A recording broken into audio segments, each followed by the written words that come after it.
हे बघा अशा रचून ठेवल्यात आम्ही प्लेट. ऑर्डर पूर्ण, फक्त 10 पॅकेट राहिलेत आता. 3000 प्लेट बनवायच्या होत्या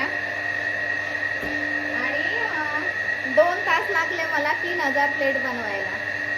कारण एका तासामध्ये 1500 प्लेट बनवते, तर 2 तास शक्यतो मी 1500 प्लेट बनवून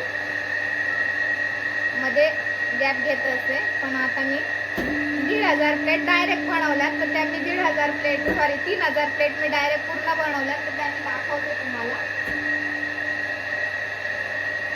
3 वाजता चालू केली होती मशीन. 3:30 वाजता. हे बघा अशा रचून ठेवल्यात आम्ही प्लेट एका लाईनीने. आता तुम्ही म्हणाल्या 3000 प्लेट कशा आहे, तर हे 30 पॅकेट आहे, 30 पीस आहेत हे. तर अशा प्रकारे झाल्यात 3000 प्लेट.